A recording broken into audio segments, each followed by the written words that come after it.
तो इस कहानी की शुरुआत हुई थी जिहोन से, एक हारा हुआ इंसान जिसके पास पैसे ना होने की वजह से उसकी फैमिली तक ने उसे छोड़ दिया था। जिहोन के पास अब अपनी बीमार मॉम के इलाज करवाने तक के पैसे नहीं थे। सर से पांव तक वो कर्ज में डूबा हुआ था। ऐसी सिचुएशन में जब उसके पास कोई रास्ता नहीं था, किसी ने उसे डेथ गेम खेलने का मशवरा दिया। लगभग 500 लोग ये डेथ गेम खेलने आए हुए थे। इस गेम में एक रोबोट थी, जो भी इंसान जरा से भी गलती करता था वो रोबोट उसे चुनकर मार देती थी। जिहोन ने अपनी जान बचाने के लिए, यहाँ सरवाइव करने के लिए एक बूढ़ी कैंसर पेशेंट तक को धोखा देकर अपनी जान बचाई और आखिर ये गेम जीत कर यहाँ से निकल भी गया। लेकिन उसके दिल में जो दुख बैठ गया था वो 500 में से सिर्फ एक था जो ये गेम जीत के निकला था। बाकी सारे उस गेम के दौरान मारे गए। गेम को जीतने के बाद उसके हाथ बहुत पैसे लगे थे, लेकिन उसने इन पैसों को हाथ तक नहीं लगाया क्योंकि उसे रिग्रेट था इस चीज का कि उसकी वजह से सारे लोग मरे हैं। हालांकि ये उसने गेम प्लान नहीं की थी। फिर एक दिन एक अनजान आदमी उसे हॉस्पिटल में बुलाता है। जिहोन ये देखकर हैरान परेशान कि ये वही गेम वाला बूढ़ा कैंसर पेशेंट था जो गेम में हार गया था, जिसे मार ही दिया गया होगा। लेकिन अब ये जिंदा सलामत उसके सामने था और इसके जरिए उसे एक घिनौनी सच्चाई ये पता चली कि लोग बस अपनी एंटरटेनमेंट के लिए यहाँ लोगों को मरवा देते थे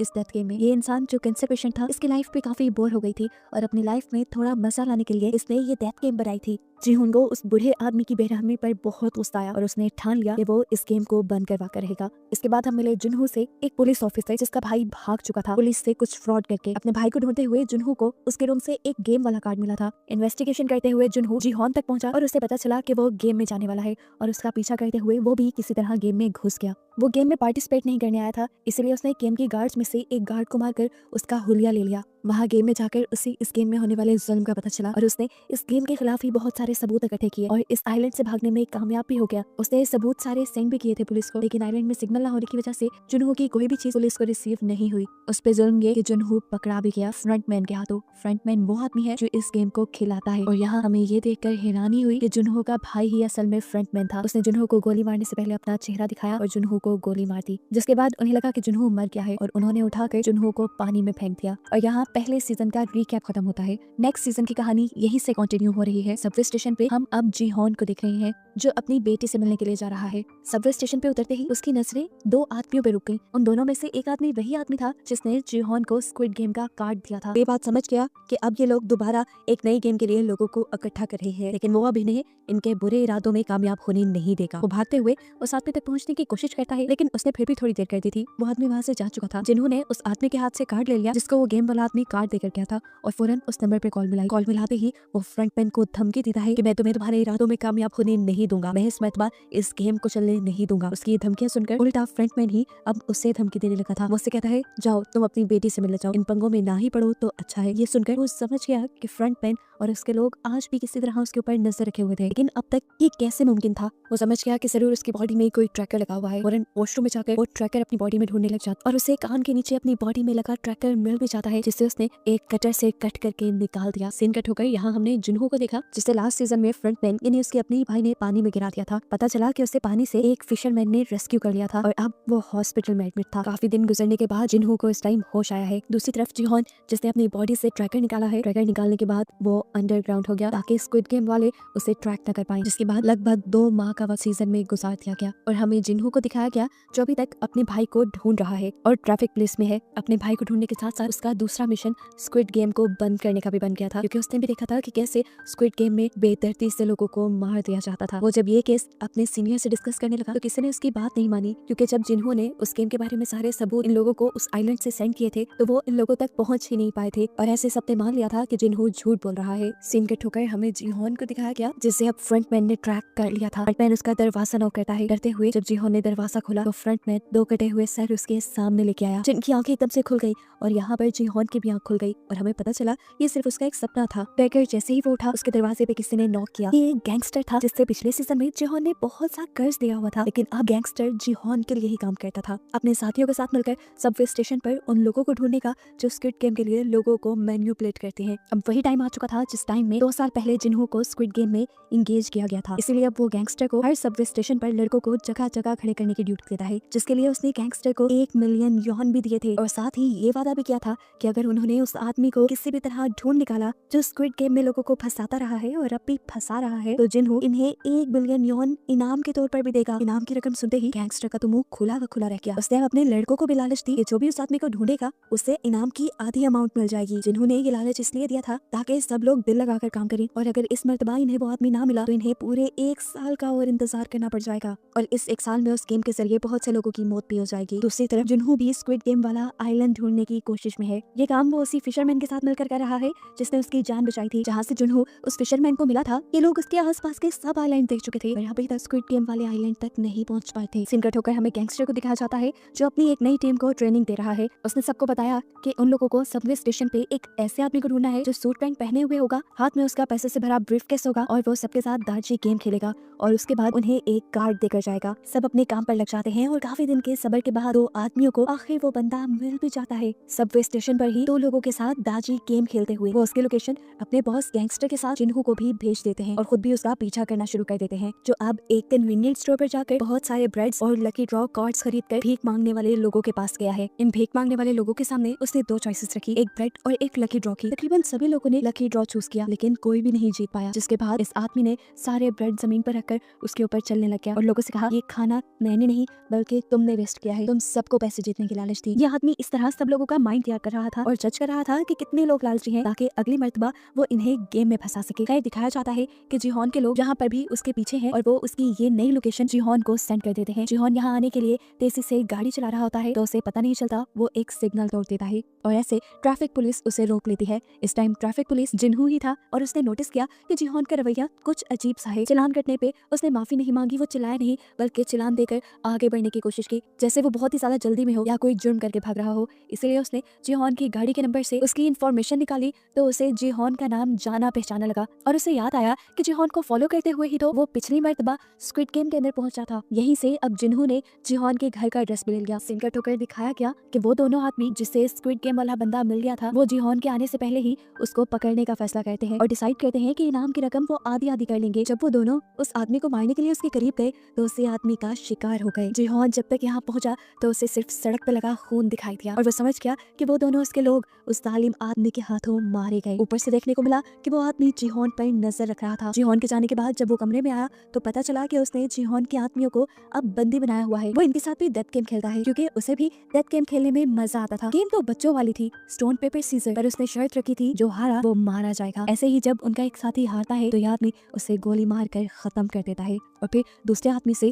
जिन्हू का एड्रेस पूछता है। जिन्हू का एड्रेस पता चलते ही वो उस आदमी को छोड़कर वहाँ से चला गया। यहाँ शाम में जिन्हू जब अपने घर पहुंचा तो वो आदमी उससे पहले ही उसके घर में छुपा बैठा था। वो जिहोन को यहाँ मार भी सकता था लेकिन जैसा हमने पहले देखा कि उसे डेथ गेम पसंद है, वो अब जिहोन के साथ डेथ गेम खेलने का फैसला करता है। गेम खेलने से पहले उसने जिहोन को बताया कि मैं पहले स्क्विड गेम में डेड बॉडीज को उठाने का काम करता था लेकिन वो बहुत बोरिंग था, मुझे लोगों को खुद मारना पसंद था, इसीलिए मैंने फ्रंट पेन से अपनी जॉब चेंज करने की रिक्वेस्ट की। इसके बदले फ्रंट पेन ने पता है मुझे क्या टास्क दिया, उसने मुझे मेरे ही डैड को मारने को कहा और मैंने गन उठाकर मार दिया, जिसके बाद फ्रंट मैन ने मुझे ये गन दी और अब मैं किसी को भी मार सकता हूँ। जिहोन उसकी बातों पे ज्यादा ध्यान दिए बगैर उससे कहता है बस मुझे फ्रंट पेन का एड्रेस दो, जिससे वो मिलकर इस गेम को बंद करने का प्लान रखता है। लेकिन ये बात सुनकर वो आदमी हंसने लगा और बोला ठीक है एक गेम खेलते हैं, ये तुम्हारे सामने एक गन है और इसमें सिर्फ एक ही बुलेट है, 5 नॉट्स इसके खाली है, बारी बारी एक दूसरे को शूट करते हैं, जो हारा वो मारा जाएगा और अगर मैं हारा तो तुम्हें मेरी पॉकेट से फ्रंट पेन का एड्रेस मिल जाएगा। जिहोन बिना डरे गेम को शुरू करते हुए उस गन को उठा चुका था क्योंकि मरने का डर तो उसमें स्क्विड गेम ने खत्म ही कर दिया था। बारी बारी उन्होंने अपने ऊपर शूट किया और चौथी बारी पर जब वो आदमी अपने ऊपर गन पॉइंट करता है तो इस मर्तबा वो खुद को शूट कर चुका है, वो खुद ही अपनी जाल में फंसकर मारा गया। जिहोन जीत गया और अब जिहोन को उसकी पॉकेट से फ्रंटमैन का एड्रेस भी मिल गया। इससे पहले कि अभी वो इस एड्रेस का कुछ कहता उसकी खराब किस्मत जिन्हू जो कि एक पुलिसमैन है जिसे दोपहर गाड़ी चलाते हुए उसके ऊपर शक हुआ था, वो उसके घर का पता चलाते हुए उसके घर तक पहुंच गया और घर पहुंचते ही उसे गन शूट होने की आवाज सुनाई दी जिससे उसका शक सच में बदल गया कि जिहोन एक क्रिमिनल है। फौरन वो दरवाजा तोड़कर अंदर आया। जिहोन को एक किलर समझकर वो इसी टाइम उसका इनकाउंटर ही करने वाला था कि ठीक वक्त पर आकर उसे किसी आदमी ने रोक लिया। ये वही लड़का था जिसके साथ गेम खेलने के बाद ये स्क्विड गेम वाला मरा हुआ आदमी उसे अपने अड्डे पर बांध आया था। किस्मत अच्छी थी, वो बच बचाकर वहाँ से निकल आया जिहोन को सारी सच्चाई बताने के लिए। लेकिन जब तक यहाँ पहुंचा यहाँ का तो सारा माहौल ही बदल गया था। उसने जिहोन की जान जिन्हू से बचाई और फिर जिन्हू को सारी सच्चाई बताई डेथ गेम वाली कि कैसे इस मरे हुए आदमी ने उनके साथ भी डेथ गेम खेली और उसके एक साथी को उसके बॉस को मार दिया। बात को आगे बढ़ाते हुए जिहोन भी अब जिन्हू को स्क्विड गेम की सारी स्टोरी बताता है कि किस तरह इस गेम में सभी लोगों को मार दिया जाता है। उसने जिन्हू से कहा मैं बुरा नहीं हूँ, मैं बस उस गेम को रोकना चाहता हूँ ताकि और मासूमों की जान बच पाए। स्क्विड गेम के बारे में वो जिन्हो भी चाहता था। जिन्हो ने यहाँ जिहोन को बताया, मैं तुम्हारा ही पीछा करते हुए उस गेम तक पहुंचा था। वहाँ मैंने जाकर गार्ड्स के सूट पहन लिए और तुमसे कई मर्तबा बात करने की भी कोशिश की, लेकिन तुम मेरे से बात नहीं कर पाई। मैं जानता हूँ उस गेम में ये लोग सबको मार देते हैं और मारने के बाद उन डेड बॉडीज के साथ क्या किया जाता है, उनके ऑर्गन्स निकाल कर बेच दिए जाते हैं। ये सब कुछ भी मैं जानता हूँ। इतनी डिटेल्स तो जिहोन को खुद भी नहीं पता थी। जिन्हो के मुंह से ये सब सुनकर उसने भी अब जिन्हो को अपने साथ मिलाने का फैसला किया और जिन्हो को अपना प्लान बताया कि वो स्क्विड गेम के सभी बनाने वालों को चुन चुनकर मार देगा। एक फ्रंटमैन है जिसे आज तक उसने नहीं देखा, वो ब्लैक मास्क पहने आता है। उसने इल नामी एक बूढ़े कैंसर पेशेंट के साथ मिलकर ये गेम बनाई है। वो उन आदमियों को मारकर इस गेम को खत्म करना चाहता है। यहाँ पर गैंगस्टर भी इन दोनों की सारी बातें सुन चुका था। वो इनसे कहता है, मैं भी तुम्हारा साथ देना चाहता हूँ, मैं उनसे बदला लेना चाहता हूँ अपने उस मासूम साथी का जो मेरा राइट हैंड था, और अब मैं पैसों के लिए नहीं बल्कि हक के लिए तुम्हारा साथ दूंगा। ये सुनकर जिहोन को भी अच्छा लगा और वो इन दोनों को अपने एक रूम में ले गया जहाँ बहुत सारे पैसे थे। ये पैसे वो स्क्विड गेम से ही जीत कर आया था और अब इन पैसों को वो स्क्विड गेम को बंद करने के लिए ही इस्तेमाल करेगा।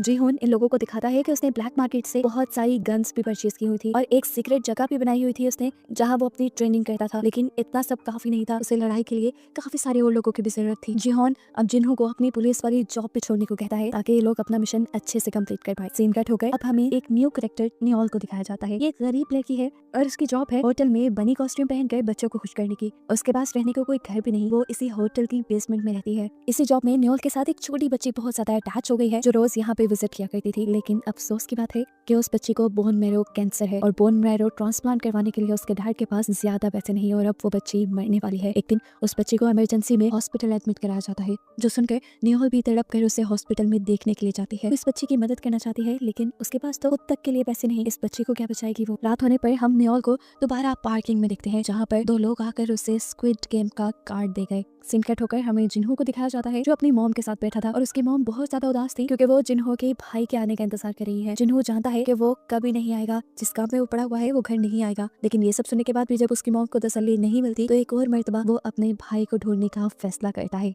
सीन कट होकर अब फाइनली दोबारा से हम जिहोन को देखते हैं जो इस टाइम अपनी दांतों का ऑपरेशन करवा रहा है। अपना एक दांत निकलवाने के बाद उसने अपने मुंह में एक नकली दांत फिक्स करवाया है जिसके अंदर ट्रैकर लगा हुआ है। असल में कल को वो फ्रंटमैन से मिलने वाला है, इसलिए उसे बहुत ही ध्यान से हर काम करना होगा। ये लोग फ्रंटमैन को भी पकड़ना चाहते हैं और फ्रंटमैन के बाद इस घिनौनी गेम के सारे हिस्सेदारों को भी पकड़ना चाहते हैं। पता चला है कि वो गैंगस्टर जो इनके ग्रुप में है वो अपने लिंक्स से बड़े बड़े कमांडोज को इनके ग्रुप में शामिल कर चुका है। इन कमांडोज के लिए कुछ भी सही गलत नहीं, ये लोग पैसे के लिए सब काम करते हैं। यहाँ हमें पता चला कि नियोल को भी वो स्क्विड गेम वाले लेके जा रहे थे। नियोल उनके साथ चली जाती है, लेकिन देखने को मिला कि उसे गेमर के तौर पे नहीं बल्कि सिक्योरिटी गार्ड के तौर पे हायर किया गया था। अब जिन्हो फाइनली जिहोन को लेकर उस एड्रेस पे आ गया है जो उस आदमी की जेब से इन्हें फ्रंटमैन का मिला था। ये एक क्लब का एड्रेस था। जिन्हो अंदर जाने से मना कर देता है क्योंकि उस आइलैंड पर फ्रंटमैन ने जिन्हो को देख लिया था और अंदर जाने पे वो पहचाना भी जा सकता है और इनका मिशन फेल भी हो सकता है। इन दोनों ने अब जिन्हो को छोड़कर अंदर जाने का फैसला किया कि लोग जैसे ही अंदर गए तो बाहर जिन्हो ने नोटिस किया कि दो गार्ड्स जो कि स्क्विड गेम वाले यूनिफॉर्म पहने हुए हैं वो इस पार्टी के अंदर गए हैं और इससे वो समझ गया कि अभी तक फ्रंटमैन अंदर नहीं आया, शायद ये दोनों अंदर की सिक्योरिटी चेक करने के लिए आए हैं। अब यही बात कि फ्रंटमैन अंदर नहीं है जिन्हो अपने साथियों को बताना चाहता था, लेकिन अंदर जाने पर उसने देखा कि जिहोन को फ्रंटमैन के लोग दूसरे दरवाजे से कहीं ले जा चुके हैं। जिहोन के मुंह में लगे ट्रैकर की मदद से इन लोगों ने उस गाड़ी को ट्रैक कर लिया जिसके अंदर वो लोग जिहोन को ले गए थे। जिन्हो और उसके बाकी साथी उस गाड़ी का पीछा करने लगे और सही वक्त देखकर वो उस गाड़ी पर हमला करके वहां से फ्रंटमैन को किडनैप करना चाहते थे, लेकिन फ्रंटमैन तो उस गाड़ी में था ही नहीं। इस गाड़ी में लगे हुए एक डिवाइस की मदद से फ्रंटमैन जिहोन से बातें कर रहा था और ट्रैकर में आने वाली आवाजों से जिन्हो और उसके लोगों को लग रहा था कि फ्रंटमैन उसी गाड़ी में है। ये बात वो ठीक तरह से अपने साथियों को बता भी नहीं पाया कि गाड़ी के अंदर फ्रंटमैन नहीं है। वो कॉल के जरिए ही फ्रंटमैन से बात करते हुए उसे किसी तरह मनाने की कोशिश करता है कि तुम इस गेम को बंद कर दो, मासूमों की जाने लेना बंद करो, जिसपे फ्रंटमैन ने उसे कहा मैं जबरदस्ती किसी को इस गेम में इन्वॉल्व नहीं करता, सब खुद ऐसे ही लालच में आते हैं। फ्रंटमैन ने बड़ी ढिठाई से बोला मैं तो एक सोशल वर्क कर रहा हूँ, जो सुनकर अब जिहोन को गुस्सा आ गया और उसने बोला तुम्हारे काम को कैसे सोशल वर्क कहा जा सकता है, तुम तो लोगों की मजबूरियों का फायदा उठाकर उन्हें मार देते हो। जो सुनकर फ्रंटमैन हंसने लगा और बोला अरे मेरी बात सुनो, जो लोग इस गेम खेलने के लिए मानते हैं वो पहले से ही लाइफ में हार चुके होते हैं इस दुनिया के लिए, बस वो किसी गन से ज्यादा नहीं, और बस मैं उस गन को खत्म कर रहा हूँ और उससे बाकी लोग एंटरटेन हो रहे हैं, इसमें बुराई क्या है। दूसरी तरफ इस गाड़ी से बाहर हमें दिखाया जाता है कि फ्रंटमैन के स्नाइपर जिन्हो और उसके सभी साथियों की गाड़ियां पंचर कर चुके थे ताकि वो लोग आगे उसे फॉलो ना कर पाए। इस चीज को जानते हुए जिहोन भी इस गाड़ी से निकलने के लिए यहाँ ड्राइवर को शूट करने की कोशिश करता है, लेकिन उसे पता चला कि ये पूरी गाड़ी बुलेट प्रूफ है, साथ ही ड्राइवर ने भी बुलेट प्रूफ कपड़े पहने हुए हैं और वो अब इस गाड़ी में फंस चुका है। ये देखते हुए जिहोन वापस बैठ गया और अब उसके दिमाग में एक नई खिचड़ी बनने लगी। पता नहीं क्या सोचकर उसने फ्रंटमैन से दोबारा इस गेम में हिस्सा लेने को बोला। वो ऐसे तो इन सबको मना नहीं पाया था, लेकिन अब उसको लगता है कि वो गेम में जाकर इस गेम में होने वाली सारी ज्यादतियों को रोक सकता है। अब वो बंदा जो इस गेम को बिल्कुल पसंद नहीं करता वही ये गेम खेले, ट्विस्ट तो मजे का हो सकता है। इसलिए फ्रंटमैन ने भी उसे गेम में दोबारा एनरोल कर लिया और अब उसे बेहोश करके ये लोग स्क्विड गेम के अंदर ले गए। जिन्हों फौरन उनका पीछा करने के लिए एक बोट के अंदर ट्रैकर्स लगा लेता है और उसी फिशरमैन के जरिए उन आइलैंड को ढूंढने के लिए निकल जाता है जहाँ पर वो जिहोन को लेकर जा रहे होंगे।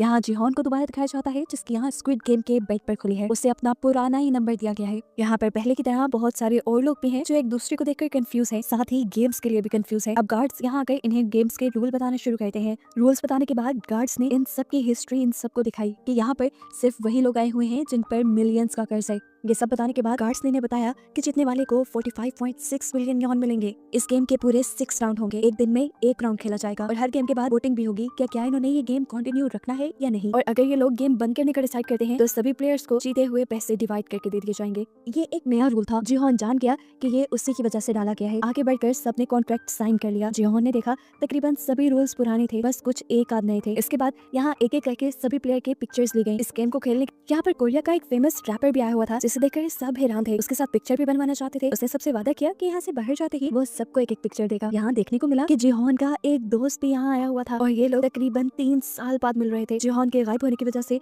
उसका एक दोस्त उससे बहुत ज्यादा नाराज था। तब जिहोन उसे कहता है मैं बाहर जाकर तुम्हें सब सच बता दूंगा, तुम इस जगह गलत आ गए हो, तुम्हें नहीं आना चाहिए था और अब अगर तुम्हें अपनी जान प्यारी है तो जिस तरह मैं कहूँ तुम्हें उस तरह ही करना है। अब गेम भी शुरू होने वाली थी। सभी लोग बाहर ग्राउंड पे आ गए। ये पुराना ही ग्राउंड था। जिहोन समझ गया कि ये गेम भी पुराने वाली ही है। सीन कट होकर अब हमें जिन्हों को दिखाया गया जो जिहोन का ट्रैकर ट्रैक करते हुए आइलैंड तक पहुंच भी गया है, लेकिन यहाँ उन्हें कोई ऐसी फैसिलिटी नहीं मिली जिसमें गेम खेली जा रही हो। ट्रैकर को ट्रैक करते हुए ये लोग एक फिशरमैन तक पहुंचे और देखा गया कि जिहोन का ट्रैकर यहाँ चारे में पड़ा था। ये देखते हुए उन्होंने फिशरमैन को ही मारना शुरू कर दिया और उससे इन्वेस्टिगेट करने लगे इस ट्रैकर के बारे में। तब फिशरमैन ने जवाब दिया कि मुझे तो ये चारा फ्री मिला था। वहाँ गेम के अंदर भी जिहोन परेशान था कि जिन्हों और उसकी टीम इन सबको रेस्क्यू करने के लिए क्यों नहीं पहुंची, कहीं उसके ट्रैकर में तो कुछ गड़बड़ नहीं। कैमरे से छुपते हुए वो अपने मुंह से जब अपना टूटा हुआ दांत निकालता है तो ये देखकर हैरान रह जाता है कि उसमें ट्रैकर ही नहीं था और गेम वालों ने गेम में आने से पहले उसका ट्रैकर वाला दांत निकाल दिया और वो समझ गया कि अब वो बहुत बड़ी मुसीबत में है। किसी को तो क्या बचाना, वो खुद भी इस गेम से नहीं निकल सकता। फिर भी वो सबकी जान बचाने का इरादा तो रखता था, इसलिए उसने सबसे कहा कि इस गेम को आप लोग वैसे ही खेलेंगे जैसा मैं कहूंगा, वरना आप लोग मारे जाएंगे। अब गेम भी स्टार्ट हो चुकी थी। जिहोन सबको अपने एक्सपीरियंस से गाइड करते हुए उस वक्त में आगे लेकर जा रहा था जब डॉल का मुंह पीछे होता था। सभी लोग जिहोन की बात मान रहे थे, लेकिन बहुत से लोगों को यकीन नहीं था कि जिहोन सच बोल रहा है। ऐसे ही वो रैपर अपने सामने वाली लड़की के कान के नीचे मक्खी देकर उसे उड़ाने को कहता है। वो लड़की पीछे मुड़कर उसे देख के हंसने लग जाती है। उसके मुड़ने की मूवमेंट डॉल ने डिटेक्ट कर ली थी और स्नाइपर से उसके सर पे शूट करके उसे मरवा दिया। इससे सब लोग एकदम से बुखलाकर भागने लगे। हालांकि जिहोन उन्हें मना भी कर रहा था। फिर जो हिला वो मारा गया। अब सबको यकीन आ जाता है कि जिहोन की बात मानना ठीक है। जिहोन अब सबको लाइन में आगे बढ़ने को कहता है, जिससे डॉल बहुत कम इनकी मूवमेंट को डिटेक्ट कर पा रही थी। सब पैनिक भी थे। इसी पैनिक कंडीशन को कंट्रोल करने के लिए रैपर अपनी ड्रग ले लेता है और मदहोश होकर बहुत सारे अपने सामने वाले लोगों को धक्का दे देता है। इसी वजह से इन लोगों को स्नाइपर गोलियां मार देते हैं और ये सभी मारे जाते हैं। जिसके बाद डॉल के पीछे मुंह करते ही ये सब रेसिंग लाइन की तरफ भागते हैं। बहुत सारे लोगों ने तो लाइन क्रॉस कर ली, लेकिन यहाँ एक आदमी ने जिहोन से मदद मांगी, जिससे यहाँ के लोगों ने मारने के लिए उसके पांव पे गोली मारी थी, मगर वो बच गया था। कैट नामी एक प्लेयर और जिहोन उसे सहारा देकर उसे बचाकर लाइन के दूसरी पार तो ले आते हैं, लेकिन उसकी बुरी किस्मत के एक स्नाइपर ने उसके सर पे शूट करते हुए उसे मार डाला और ये स्नाइपर नियोल ही थी। उसकी इस हरकत से सारे गार्ड्स को भी गुस्सा आया था। यहाँ पे कोई भी गार्ड सर पे गोली नहीं मारता था। सर पे गोली मारने से लोगों की बॉडी के ऑर्गन्स जल्दी डैमेज हो जाते थे, जिनको इन स्क्विड गेम वालों ने बेचना होता था। नेक्स्ट सीन में जिन्हों को दिखाया जाता है जो अब परेशान है कि वो जिहोन को कहाँ ढूंढे। ये बात वो समझ गया था कि यहाँ करीबी किसी भी आइलैंड पे स्क्विड गेम वाली फैसिलिटी नहीं होगी, क्योंकि यहाँ गेम वालों ने उसे खुद भेजा था। फिलहाल ये लोग यहाँ से वापस आने का प्लान करते हैं क्योंकि समुद्र में तूफान भी आने वाला है। फिर सीन कट होकर हमें दोबारा सारे प्लेयर्स को दिखाया जाता है। सारे प्लेयर्स बहुत ज्यादा घबराए हुए थे गेम में होने वाली मौत से। अब जैसे ही गार्ड्स इनके रूम में आते हैं सब और भी ज्यादा डर जाते हैं और इनसे माफी मांगते हैं और कहते हैं प्लीज हमारी जान बख्श दो। लेकिन गार्ड्स उन्हें गेम के नए रूल बताने आए थे। गार्ड्स ने बताया कि 500 में से इस गेम के बाद सिर्फ 365 लोग बचे हैं। वो सबको ऊपर मनी बॉक्स में देखने को कहता है जहाँ पे बहुत सारे पैसे गिरे थे। गार्ड बताते हैं कि अभी वोटिंग होगी और अगर सब लोग यहाँ से जाने का फैसला करेंगे तो ये पैसे सभी लोगों में डिवाइड हो जाएंगे। अब गार्ड्स ने इनकी जीती हुई अमाउंट उन्हें बताई। अगर वो अमाउंट सब में डिवाइड होती तो ये पैसे एक एक इंसान को बहुत कम मिलते और सभी लोगों का कर्जा उससे ज्यादा था। इसलिए बहुत से लोगों ने गेम कंटिन्यू करने का डिसाइड किया। सबका फैसला बदलते देखकर जिहोन सबको समझाता है अगर यहाँ रहे तो वैसे भी मारे जाएंगे, लालच नहीं करो, यहाँ से जाने के लिए वोट दो। जिहोन की ये बात सुनते हुए इन सबके पीछे बैठी हुई एक तांत्रिक जो कि एक प्लेयर भी थी वो बोलती है कि हमारी मौत जहाँ लिखी होगी वहीं पर आएगी, मौत से ना डरो। ये बात सुनने के बाद सभी लोगों ने वोटिंग स्टार्ट कर दी। जिहोन सबसे पहले आगे बढ़ा और उसने गेम रोकने के लिए वोट किया। एक एक करके लोग आगे बढ़े और बहुत से लोग गेम को ना रोकने के लिए भी वोट कर रहे थे और ये देखकर जिहोन की जान निकल रही थी। आखिर ये वोटिंग टाई हो गई। आधे लोगों ने यहाँ से निकलने का और आधे लोगों ने यहाँ रुकने का फैसला किया। अब बस एक इंसान ऐसा था जिसके वोट पे ये सारा रिजल्ट था और वो था नंबर 1। अब नंबर 1 प्लेयर आगे आया और उसने यहाँ गेम में रुकने का फैसला किया और सिर्फ एक बंदे की वजह से ये गेम कंटिन्यू हो गई। हमें देखने को मिला ये बंदा कोई और नहीं बल्कि इनहू है, फ्रंटमैन, जो कि खुद यहाँ पर प्लेयर बन के अब आ चुका है। अब इसके बाद हमें मरे हुए लोगों के कॉफिन दिखाए जाते हैं जिनमें से कुछ पर क्रॉस के निशान बने थे, जिसका मतलब था कि उन लोगों के इन्हें ऑर्गन्स निकालने हैं। और 2 आदमी जब ये काम कर रहे थे तब उनको सिर्फ एक ही डेड बॉडी के ऑर्गन्स ठीक मिले और उन्होंने अंदाजा लगाया कि एक सिक्योरिटी गार्ड जानबूझकर सर पे गोली मार रहा है जिससे ऑर्गन जल्दी फेल हो जाते हैं। ऐसे उनका ये कारोबार तो बंद हो जाता, इसलिए वो फौरन इस चीज की खबर फ्रंटमैन को देते हैं। अब सीन कट होकर हमें सभी प्लेयर्स को दिखाया जाता है जिनमें जिहोन तो बहुत ज्यादा परेशान है क्योंकि वो जानता है इस गेम में जो भी पार्ट लेता है वो मर जाता है। इसी सब के दौरान इनहू बाकी सभी प्लेयर्स को लेकर उसके पास आया और उसने जिहोन से कहा, देखो तुम पहले भी इस गेम में आ चुके हो, तुम एक्सपीरियंस्ड हो, तुम हमारी मदद कर सकते हो जिससे हम लोगों की जान भी बच जाए और हमें पैसे भी मिल जाए। ये सुनने के बाद जिहोन उन्हें बताता है कि पिछली मरतबा हमने दूसरी गेम डलजूना गेम खेली थी जिसमें शुगर कैंडी के अंदर से हमने शेप्स निकालनी थी। ट्रायंगल सबसे इजी शेप थी और अम्ब्रेला सबसे ज्यादा हार्ड। ये सुनकर इनहू बोला, जिसने अम्ब्रेला चुना होगा वो तो सबसे बड़ा बेवकूफ होगा। उसकी ये बात सुनकर जिहोन को याद आया कि पिछले सीजन में जिहोन ने ही अम्ब्रेला चुना था। खैर सारा क्राउड यहाँ से चला गया और अकेले में इन्होंने जिहोन से सवाल किया, तुम दोबारा इधर क्यों आए हो, तुम्हारे पास तो बहुत पैसा है। जिहोन दुखी हुआ और बोला, वो पैसा मेरा नहीं बल्कि मरे हुए लोगों का था और ऐसे ही अब भी जो हम पैसे जीतेंगे वो भी मरे हुए लोगों के होंगे। इन्हों से कहता है, तुम ज्यादा नहीं सोचो। उसकी ये बात सुनकर जिहोन उसी पे भड़क गया और बोला, तुम चाहते तो इस गेम को रोक सकते थे, तुमने ये गेम क्यों नहीं रोकी। इन्होंने जवाब दिया, क्योंकि यहाँ पे बहुत से लोग गेम खेल कर पैसे कमाना चाहते हैं, सबका कर्ज उन पैसों से ज्यादा था जो हमने कल जीते थे। उनकी ये बहस खत्म करवाते हुए जिहोन का दोस्त उससे कहता है, अच्छा ठीक है, अब हमें एक नई स्ट्रेटेजी प्लान करनी चाहिए अगली गेम्स के लिए ताकि हम ज्यादा लोगों की जान बचा सके। दूसरी तरफ हम देखते हैं कि एक और जगह बहस चल रही थी। यहाँ पे एक जैक नाम का यूट्यूबर था, साथ ही साथ वो डिजिटल करेंसी को भी डील करता था और उसके इस काम में बहुत से लोगों की इन्वेस्टमेंट थी जिसमें वो रैपर थॉमस भी था, लेकिन डाउनफॉल आने की वजह से सारे के सारे पैसे डूब गए, इसलिए वो ये गेम खेलने आया हुआ था। थॉमस और उसका दूसरा साथी उसे मारने लग जाते हैं, ये कहते हुए कि तुम्हें हमारे पैसे वापस देने पड़ेंगे। जिहोन और उसका दोस्त इस लड़ाई को रुकवाते हैं। इसके बाद सभी अपने अपने बिस्तर पे चले गए। बेड पे लेटने के बाद इन्होंने जिहोन से माफी मांगी उसके गलत बिहेवियर के लिए और बताया कि गेम में रुकना उसके लिए इसलिए जरूरी था क्योंकि उसकी वाइफ को लिवर कैंसर था, उसको लिवर ट्रांसप्लांट की भी जरूरत थी और जब उसने लिवर ट्रांसप्लांट के लिए बहुत सारे पैसे इकट्ठे किए, कर्ज लिया, तो उसके डिपार्टमेंट वालों को लगा कि उसने करप्शन की है जिसकी वजह से उसकी जॉब भी चली गई और अब उस पर बहुत बड़ा कर्ज भी है। वो ऐसे बिना पैसे लिए यहाँ से नहीं जा सकता। उसको इमोशनल हुआ देखकर जिहोन भी उसकी मजबूरी समझ गया और उसने भी ठान लिया कि अगले गेम में वो सबका साथ देगा। सीन कट होकर हमें दिखाया गया कि अब यहाँ के नए फ्रंटमैन के सामने नोयोल को बुलाया गया है क्योंकि वो लोगों के सर में गोली मार रही थी। जब फ्रंटमैन उससे वजह पूछता है तो वो बताती है कि पुराने फ्रंटमैन ने मुझसे यही डील की थी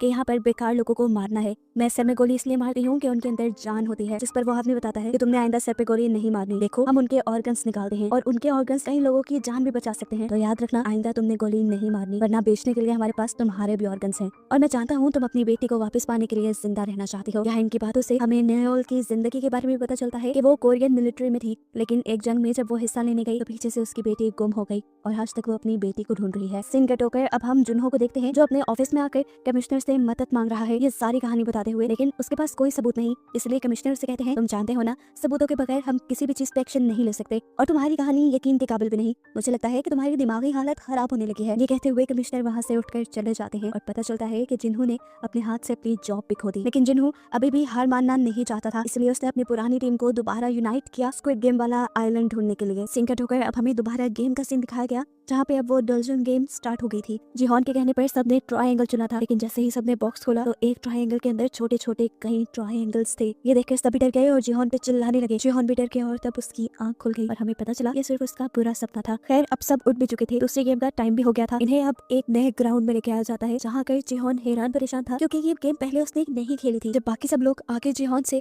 इस गेम के बारे में पूछते हैं तो वो बताता है ये कोई नई गेम है और मुझे इसके बारे में नहीं पता। ये सुनकर सब उस पर भड़क गए। इससे पहले कि ये सब लोग उसे मारना शुरू करते थे इन्हों दरमियान में आ जाता है और ये लड़ाई रुकवा देता है। यहाँ पर अब इन्हें 5-5 लोगों की टीम बनाने को कहा गया था। डैनी जो कि प्रेग्नेंट थी और जैक की गर्लफ्रेंड थी, जैक उसके पास आकर उसे कहता है कि तुम मेरी टीम में आ जाओ, लेकिन डैनी इनकार कर देती है क्योंकि अब उसे जैक के साथ नहीं रहना था। वो अब जिहोन की टीम के पास गई और उसने उनसे कहा प्लीज आप लोग मुझे अपनी टीम में ले लें, मैं प्रेग्नेंट हूँ और मुझे कोई और अपनी टीम में नहीं ले रहा। ये लोग मान जाते हैं और इन सब की एक टीम बन जाती है। अब हमें दूसरी टीम को दिखाया गया जिसमें कैट, मैडी और दोमा बेटा, पार्क और ग्रोंग थे और तभी जबरदस्ती तांत्रिक आकर इनके ग्रुप में शामिल हो गई। टीम्स बनाने के बाद इन सबको बताया गया कि सारी टीम के पाँव बांध दिए जाएंगे और इन्हें एक गोल सर्कल में एक साथ घूमना होगा। 5 मीटर के बाद एक गेम होगी जिस गेम को खेलते हुए इन्हें आगे बढ़ना है और एक दिए हुए टाइम के अंदर इन्हें अपना सर्कल कंप्लीट भी करना है। गेम्स के नाम सुनते ही इन सब लोगों ने आपस में कोऑर्डिनेट किया और जो जिस गेम में अच्छा था उसे वो खेलने की जिम्मेदारी दी। गेम स्टार्ट हो जाती है और पहले 2 टीम्स को एक साथ खेलने के लिए दिया जाता है। पहली टीम डाची को बहुत अच्छे से खेलती है और तेजी से आगे बढ़ती है, लेकिन वो स्टोन को स्टोन से मारने में कामयाब नहीं हुए। स्टोन उनका आगे गिर गया था। एक साथ जब ये लोग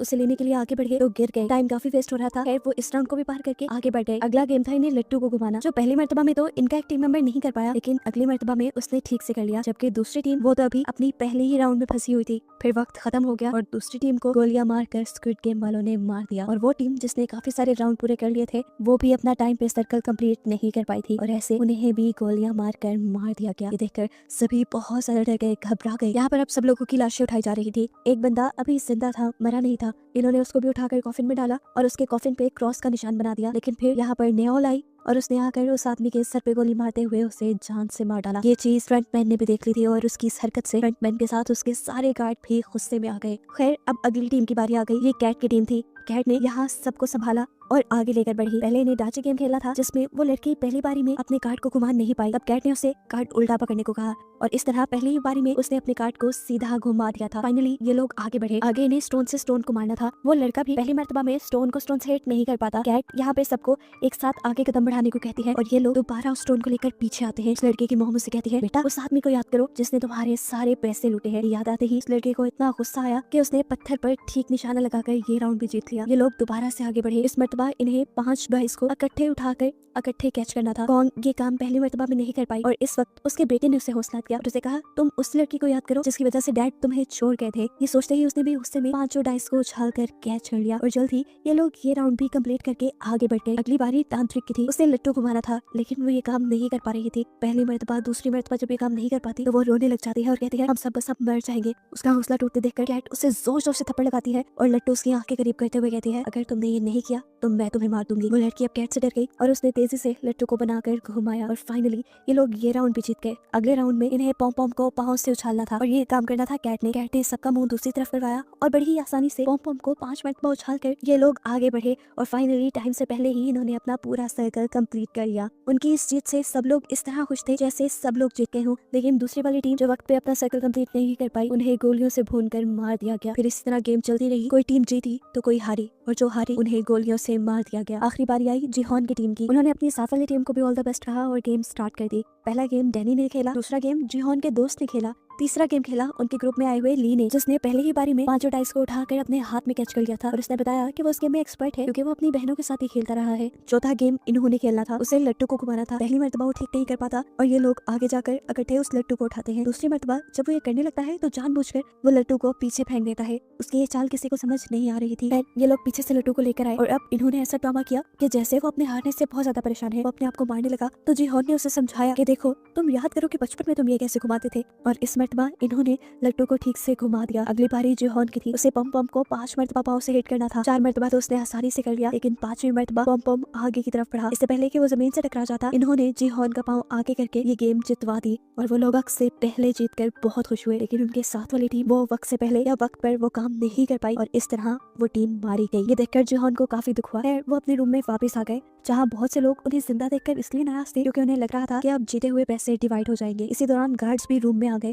गार्ड्स ने इन्हें इस गेम के जीतने वाली प्राइस इन्हें दिखाई और बताया कि इस मर्तबा 110 लोग मरे हैं और अब सिर्फ 255 लोग बाकी रह गए हैं, जिस लिहाज से हर जीतने वाले के पास अब 78 मिलियन युआन आ सकते हैं और अब दोबारा वोटिंग होगी। अगर लोग इस गेम को बंद करने के लिए वोट करेंगे तो ये पैसे सब में डिवाइड हो जाएंगे। बहुत से लोगों को ये पैसे बहुत कम लग रहे थे। जिहोन ने अपनी टीम को कहा कि तुम लोग गेम को बंद करने के लिए वोट करना, तुम लोग को जितने पैसे चाहिए मैं यहाँ से निकलकर तुम्हें दे दूंगा। जिहोन की बात उसकी टीम ने मान ली और सबसे पहले इन्होंने वोट किया गेम बंद करने के लिए। दूसरी बारी पार्क की थी। पार्क की मॉम गोंग ने उसे कहा कि तुम गेम बंद करने के लिए वोट करना, देखो हमारे दोनों के पैसे मिलाकर तुम्हारा कर्जा उतर जाएगा। लेकिन पार्क ने इस गेम को कंटिन्यू रखने का फैसला किया क्योंकि उसका कर्जा कहीं ज्यादा था और उसने अपनी मॉम को अपने कर्जे के बारे में नहीं बताया था। वोटिंग आगे बढ़ती रही। देखते ही देखते देखने को मिला कि बहुत सारे लोगों ने ये गेम कंटिन्यू रखने की बात की है। ये देखते हुए जिहोंग और इन्हू लोगों पर भड़कने लगे और बोले इतने सारे लोगों के मरने के बावजूद भी आप लोगों को ये गेम कंटिन्यू रखनी है। तब एक अंकल बोले तुम क्या जानो, हमारे ऊपर बहुत सारा कर्जा है, हमें पैसे लेकर ही यहाँ से निकलना है। ऐसे ही एक दूसरा लड़का बोला मैं अगर बाहर गया तो वैसे भी मर जाऊंगा, तो बेहतर नहीं है कि यहाँ रहकर पैसे कमा लूं या फिर यहीं पर मर जाऊं। उनकी बातों का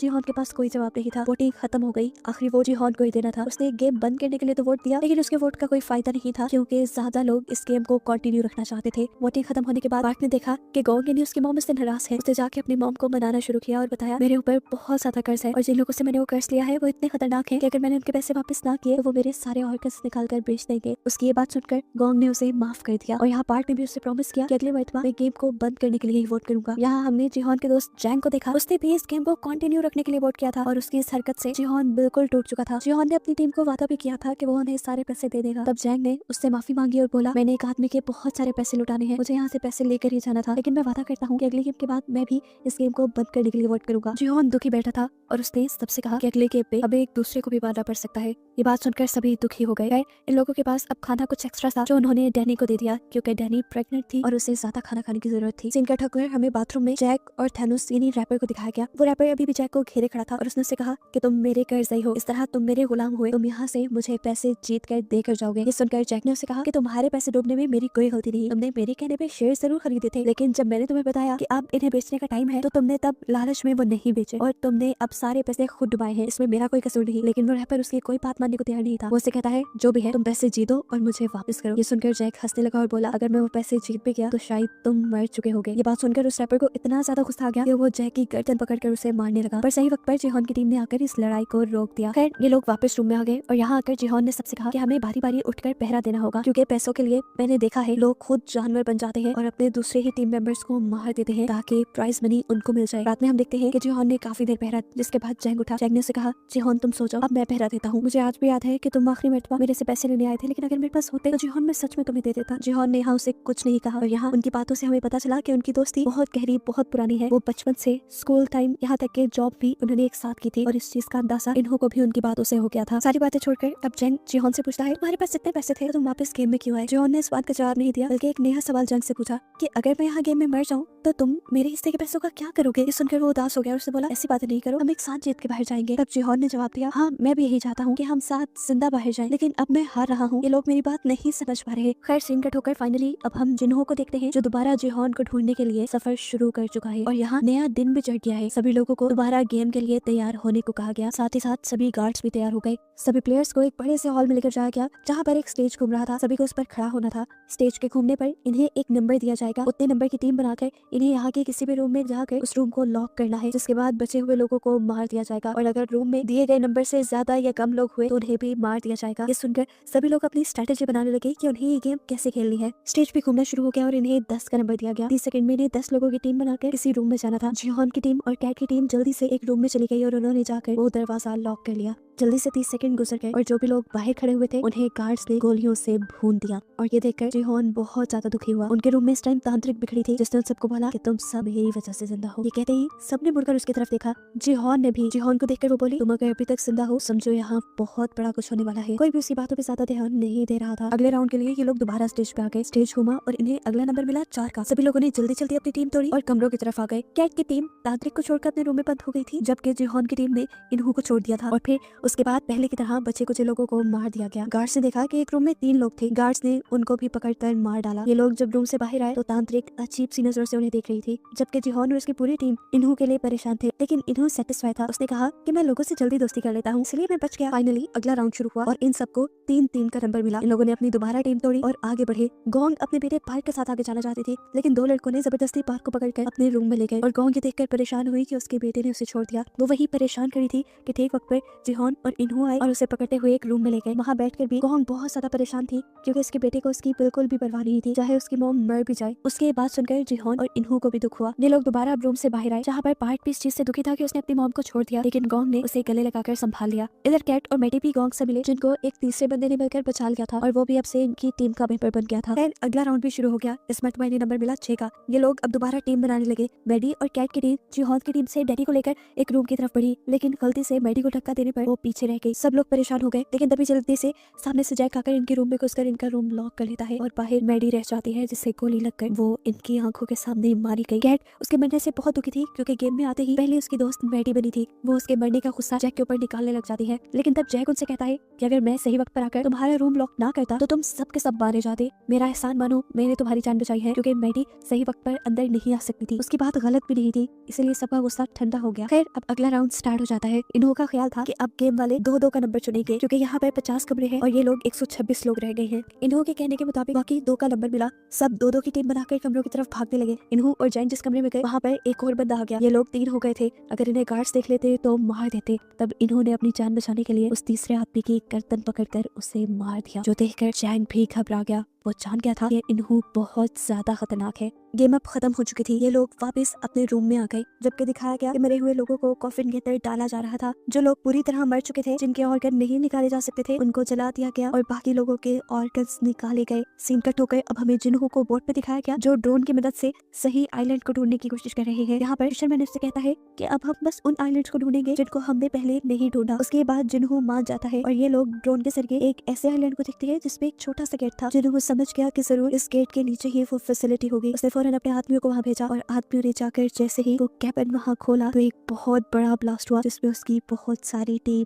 मारी गई। इस चीज ने उसे बहुत बड़ा धचका दिया था। वो जान गया था कि ये सिस्टम सारा गेम वालों ने ही लगाया होगा, ताकि लोग डिस्ट्रैक्ट होकर मारे जाएं। सिंगल ट्रिकर दोबारा हमें गेम का सीन दिखाया जाता है, जहाँ पर सभी प्लेयर्स अपनी गेम्स के बारे में बात कर रहे हैं। तांत्रिक आकर कैट की टीम से कहती है, तुमने मुझे अपनी टीम से निकाला था ना, देखो अब मैं तुम्हें शराब देती हूँ, तुम सब भी बैडी की तरह मारे जाओगे। जो सुनकर गैंग बोली, तुम्हारी बातों से कुछ नहीं होगा। यहाँ अब जैक भी डैनी के पास आया। वो डैनी के बच्चे को अपनाना चाहता था। डैनी से कहा, देखो डैनी, हम अब गेम को बंद करने के लिए वोट करेंगे और इसके बाद अब यहाँ से निकल जाएंगे। हम दोनों के पैसों को स्टॉक में इन्वेस्ट करके एक अच्छी जिंदगी गुजारेंगे। ये सुनकर डैनी को गुस्सा आ गया और वो बोली, तुम आज भी मेरे लिए मेरे पास नहीं आए, बल्कि मेरे पैसों के लिए आए हो। तुम अपने पैसों का जो कुछ मर्जी करो, मैं अपने पैसे से अपने बच्चे को अकेले पाल सकती हूँ। ये कहकर वो वहाँ से चली गई। जबकि दूसरी तरफ अभी इन्हों और जिहोन को दिखाया गया, जिन्होंने गेम बंद करने वाले लोगों को गिन लिया था। गेम बंद करने वाले लोग अभी भी कम थे और गेम को कंटिन्यू रखने वाले लोग ज्यादा बच गए थे। तब जिहोन सिचुएशन देखते हुए इनसे कहता है कि हमें लोगों से बात करनी चाहिए और इस गेम को बंद करने के लिए कहना चाहिए। जिस पर इन्हों से समझाता है, देखो हम इस तरह नहीं कर सकते। ऐसे में वो लोग जो इस गेम को कंटिन्यू रखना चाहते हैं उल्टा भड़क जाएंगे और गेम से पहले ही यहाँ लड़ाई हो जाएगी। सब एक दूसरे को मारने लग जाएंगे और यही तो वो गेम वाले चाहते हैं। अब वोटिंग का भी टाइम आ गया था। वोटिंग से पहले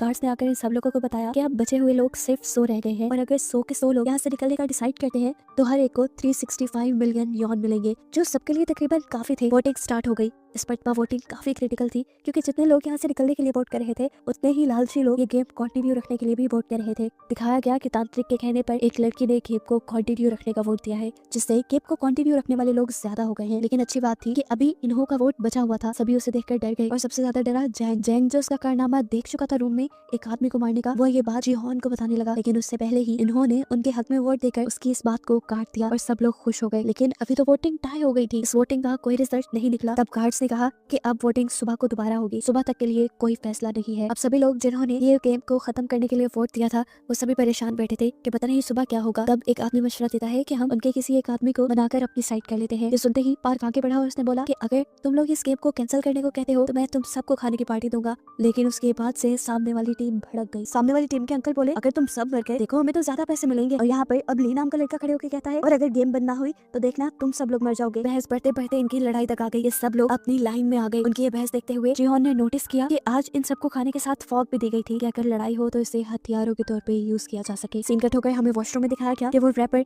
एक आदमी को डरा धमका रहा है, क्योंकि उसने गेम बंद करने के लिए वोट किया है, जबकि रैपर ने उसे गेम को कंटिन्यू रखने को वोट देने को कहा था। ये देखकर जैक सामने आया और उसने रैपर से कहा कि तुम किसी को भी धमका नहीं सकते वोटिंग के लिए। इन सबके दरमियान बहस इतनी बढ़ गई, ये लड़ाई की तरफ चली गई। जैक इस लड़ाई से बचना चाह रहा था, लेकिन रैपर ने उसको ओवर पावर कर दिया और उसका गला दबाकर उसे मारने ही वाला था कि उस वक्त पे जैक को ना चाहते हुए भी रैपर के ऊपर फॉग से हमला करके उसे मारना पड़ा। उसने फॉग रैपर के गले में धंसा दिया था, जिससे उसकी वहीं पे मौत हो गई। रैपर के मरने के बाद दिखाया गया कि सिर्फ जैक और रैपर के दरमियान में ही नहीं, बल्कि यहाँ सभी लोगों के दरमियान में लड़ाई चल रही थी और वॉशरूम के बाहर गार्ड्स पहराते रहे थे, क्योंकि वो तो खुद चाहते थे कि ये लड़ाई होती रहे। यहाँ अब हॉल में बताया गया कि कैसे बहुत सारे लोग वॉशरूम में लड़ाई करके मारे गए हैं और उनके मरने से इनकी अमाउंट में और ज्यादा पैसा भी डाला गया। ये करने के बाद अब सारे लोग वापस आए और इन्होंने बताया कि कैसे वॉशरूम में वोटिंग को लेकर लड़ाई हो गई थी। सिन कट होकर हमें जिन्हों की बोट को दिखाया जाता है, जिसमें एक आदमी की तबीयत खराब हो रही थी वो उल्टी करने के लिए जब बाहर आया तो उसने देखा कि फिशरमैन जिसे जिन्हों अपना साथी समझ रहा है वही उसके सिस्टम में गड़बड़ी कर रहा था और यहाँ हमें रिवील हुआ कि असल में वो भी गेम वालों का ही एक मेंबर है। जब फिशरमैन ने देखा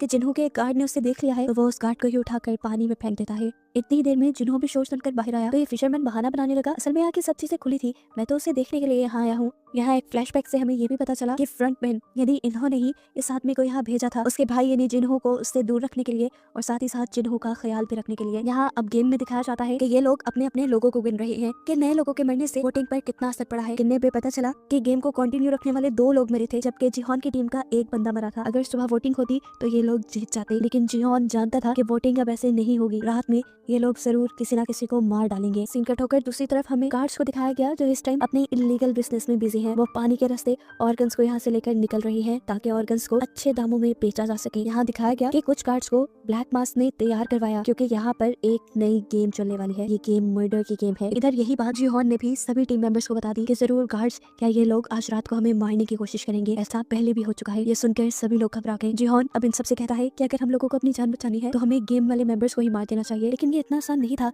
तब जिहोन बोला अगर हम चाहे तो कर सकते हैं, ऊपर वाले फ्लोर्स में वो अथॉरिटीज रहती हैं, हम गार्ड्स को मारकर उनकी गन से लेंगे और जाकर अथॉरिटीज को मार देंगे ताकि ये गेम ही बंद हो जाए। इन्हों बोला ये बहुत खतरनाक रास्ता है, ऐसे में हमारे भी बहुत से लोग मारे जाएंगे। जिस पर जिहोन बोला हमारे लोगों के मरने के कम चांसेस हैं क्योंकि गेम वालों को अंदाजा भी नहीं है कि हम उनकी अथॉरिटीज के ऊपर हमला करने वाले हैं। ये सुनकर इन्हों अजीब सी नजरों से उसे देखकर बोला हाँ सच में उन्हें अंदाजा नहीं है। फिर सीन कट हुआ और हमें आधी रात का सीन दिखाया गया। जिहोन और उसके बहुत सारे साथी बेड्स के नीचे छुप गए थे क्योंकि वो जानते थे कि अब जो लड़ाई होने वाली है उसमें बहुत से लोग मारे जाएंगे। उनकी टीम के ज्यादा लोग इसलिए छुप गए ताकि वो नजरों में ना आए और उनको कोई मार ना पाए। सुबह वोटिंग होने पर वही लोग, जिहोन ये भी जानता था कि गार्ड्स ज्यादा लोगों को मारना नहीं चाहते क्योंकि अगर ज्यादा लोग मर गए तो उनकी गेम में मजा ही नहीं रहेगा। इसलिए जब गेम को कंटिन्यू रखने वाली टीम ने जिहोन की टीम पर हमला किया और कुछ ही लोगों को मारा तो फौरन ही गार्ड्स भी आ गए इस लड़ाई को रोकने के लिए। गार्ड्स अब यहाँ गिरे हुए लोगों को चेक करने लगे कि क्या वो मर गए हैं। इन्हीं लोगों में जिंदा जिहोन की टीम भी छुपी हुई थी जो एकदम से गार्ड्स को पकड़कर उनकी गन्स छीनने में कामयाब हो जाते हैं। असल में ये उनका प्लान था कि लड़ाई होने के बाद वो इस तरह मरने का ड्रामा करेंगे और गार्ड्स जब उनके करीब आएंगे तो वो गन्स छीन लेंगे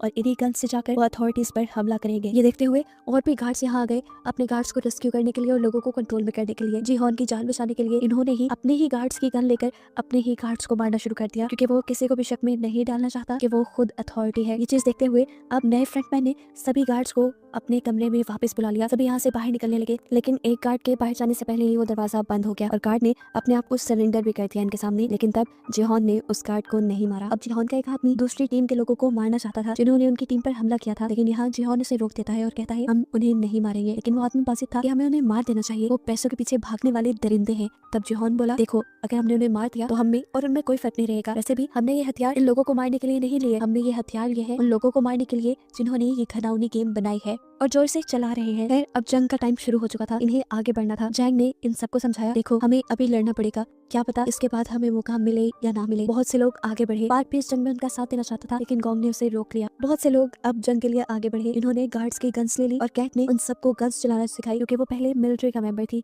यहाँ तैयार होने के बाद जिहोन ने उस गार्ड का मास्क उतारा और देखा कि वो तो एक छोटा सा बच्चा था। ये देखने के बाद अब उसने कहा कि चलो हमें अपने बॉस के पास लेकर चलो। ये गार्ड अब उनको रास्ता बताने लगा। जैसे ही ये लोग बाहर निकले तो बहुत सारे गार्ड्स ने इन्हें देखकर इनके ऊपर हमला शुरू कर दिया और इन्होंने भी जवाब में फायरिंग की और यहाँ पर जंग का एक बहुत ही जबरदस्त माहौल बन गया। बहुत सारे गार्ड्स जैसे इनकी गोलियों से मर रहे थे तो ये भी गार्ड्स की गोलियों से बच रहे थे। यहाँ पर कैट ने एक जबरदस्त काम किया, यहाँ के सारे सीसीटीवी कैमरास को गोलियां मार के तोड़ दिया जिससे कोई उनके ऊपर नजर न रख पाए। फाइनली अब ये लोग कंट्रोल रूम तक पहुंच गए थे। गार्ड ने जिहोन को बताया कि इस कंट्रोल रूम को आप मेरे मास्क की मदद से खोल सकते हैं। उसने जैसे ही अपना मास्क जिहोन को दिया तो पीछे उसे फ्रंटमैन दिख गया और ये देखते ही उसकी जान निकल गई। फ्रंटमैन जो इस टाइम प्लेयर ही बना हुआ था इन्हों। इससे पहले कि ये लोग कंट्रोल रूम तक जाते ऊपर से गार्ड्स ने दोबारा इनके ऊपर गोलियां बरसाना शुरू कर दी। ये लोग अब जवाब में गोलियां भी नहीं बरसा सकते थे क्योंकि इनकी मैगजीन्स खत्म हो गई थी। यहाँ जिहोन उस लड़के का मास्क लेकर कंट्रोल रूम को ओपन कर चुका था। जैंग को लेकर वो आगे बढ़ा था और एक एक लम्हे की खबर उस सिक्योरिटी गार्ड्स के ही वॉकी टॉकी से इन्हों को दे रहा था। अंदर जाते ही जिहोन और जैंग ने वहाँ एक एक करके गार्ड्स को मारना शुरू कर दिया और आगे बढ़ने लगे।